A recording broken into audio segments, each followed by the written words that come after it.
The Robert McDougall Art Gallery is celebrating our founding Canterbury painters in a series that runs throughout the year. It's called Canterbury Vignettes and is curated by Neil Roberts, who joins me in the studio now. Welcome, Neil. Canterbury Vignettes, a vignette, a short story, a small story. We're telling the story of in some ways, as you were talking about before, these are painters that we haven't... Not all painters. There's a mix there. There's at least one sculptor and one graphic artist, so it's not totally painters. Artists. But it is mostly painters, yeah. But they haven't been written about much. We haven't heard a lot of these. No, they're very poorly documented, and this was one of the reasons for doing this series, to provide the opportunity not only to show their work, but also to do a monograph on each artist, so that we would move into the next century with at least a little bit more information about them. A whole century in some cases had passed with very little written or nothing written, so, you know, it was important to do it. So we have Alfred Walsh and John Gibb? Alfred Walsh and John Gibb start the series off. So they're running at the moment. And following from that, we have Charles Kiddson, Grace Butler, Leonard Booth, Archibald Nicholl, and Elizabeth and Richard Warwick. Now, some of these names I recognised, but many of them I didn't, or there was a few that I didn't. And that in itself was interesting, so I guess that backs up what you were saying about them not being written about. The works have come from collections all over New Zealand.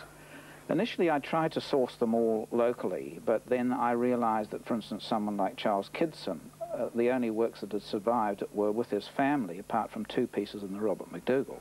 So each show is no more than about 22 to 24 works, so they're kept fairly small, as with the nature of vignettes.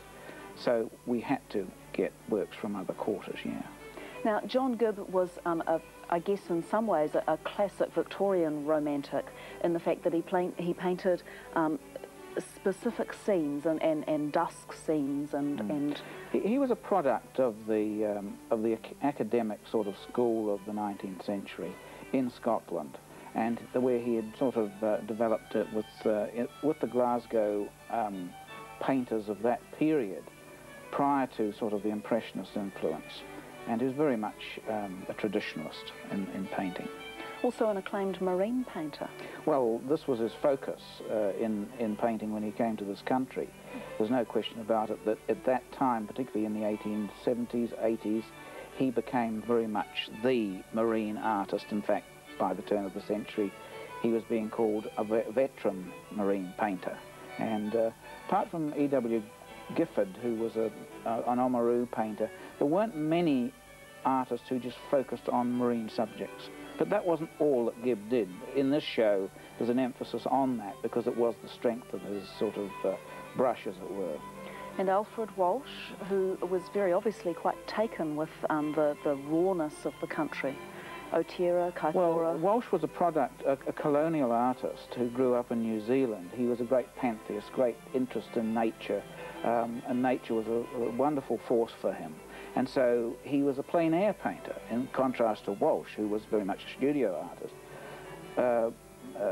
There's no question that Walsh was always wanting to be out in the, I should say Gibb was the studio artist. Walsh was always wanting to be out in the open space, painting directly from the subject.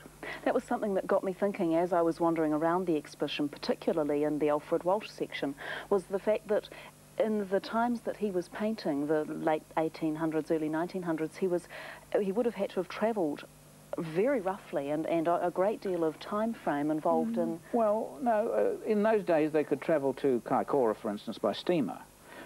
You see, the steamer services were the things that got the artists around. To get to Milford Sound, for instance, Gibb would travel on a steamer. You know, so not overland so much. No. That's what I had pictures of. Yes. Backpacks and walking through mud. Perhaps into the Otira, yes, but even so, then they could take a train. When trains came along, of course, in the 80s, they were able to get to all sorts of places. Something else which I found extremely interesting was the views. Some views of Kaikoura, for example, when it was swamps and two huts, and Littleton and Sumner and so on. Well, there are similar subjects in both exhibitions. You know, again, to contrast between the two artists, different approaches. So yes, very early views of Kaikoura, no question about that. And something which is new for the gallery, or that I'm aware of, was the interactive computer touch screen information display. Very interesting. Yeah, this was the first of our sort of approaches to this media, and we hope to continue this with many more exhibitions. Mostly it's to start moving in the direction towards what we are going to be developing within the new gallery. Well, I found it very useful, quite interesting. Thank you, Neil. Thank you. This exhibition runs at the Robert McDougall until the 25th of March, but the series continues on right and through until September the year 2000, being this year, of course. After the break, we have Hamish Saxton and Lisa Jung, who are talking to us about a Chinese exhibition that is absolutely wondrous. Back in a moment.